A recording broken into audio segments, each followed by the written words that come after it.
बॉलीवुड के handsome hero Vinod Khanna का जन्म 6 अक्टूबर 1946 को पाकिस्तान के पेशावर में हुआ था। विनोद खन्ना का स्टारडम ऐसा था कि उनके सामने किसी और हीरो की गिनती तक नहीं होती थी। कहा तो यह भी जाता है कि विनोद खन्ना में बॉलीवुड का महानायक बनने की क्षमता थी, लेकिन सन्यासी बनने की चाहत ने उन्हें करियर के सबसे ऊंचे शिखर से नीचे खींच लिया।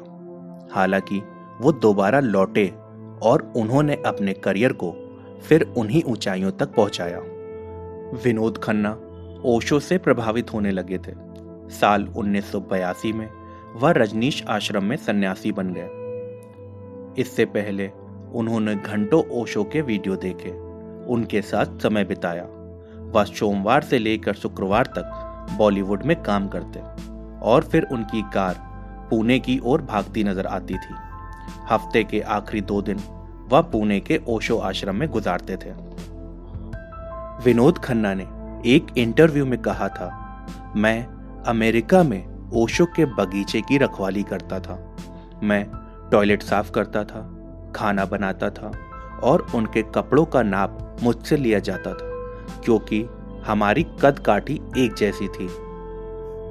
विनोद खन्ना के बेटे अक्षय खन्ना ने उनकी निजी जिंदगी के राज से पर्दा उठाया था। इस बारे में बात करते हुए अक्षय ने कहा था, संन्यास जीवन की दिशा बदल देने वाला फैसला होता है।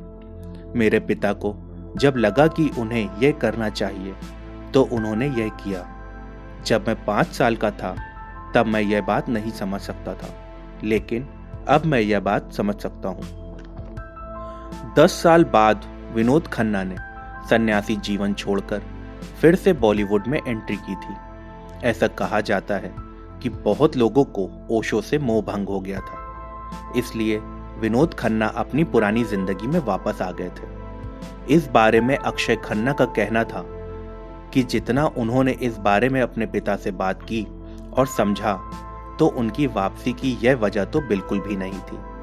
दरअसल वह धर्म संप्रदाय भंग हो गए थे, जिसके बाद सभी को अपनी राह खोजनी पड़ी।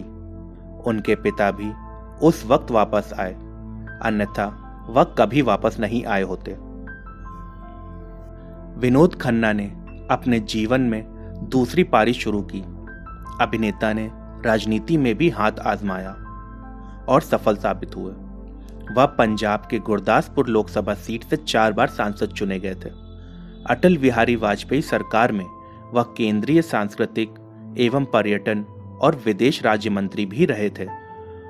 लोग मानते हैं कि अगर विनोद खन्ना उस समय फिल्म इंडस्ट्री को ना छोड़ते तो शायद आज उनका रुतबा महानायक अमिताभ बच्चन के बराबर होता। 7 अप्रैल 2017 को कैंसर की वजह से विनोद खन्ना का निधन हो गया था। वीडियो में कुछ पसंद आया हो या फिर कोई शिकायत करनी हो तो कमेंट में बताएं। मिलते हैं अगले वीडियो में। धन्यवाद।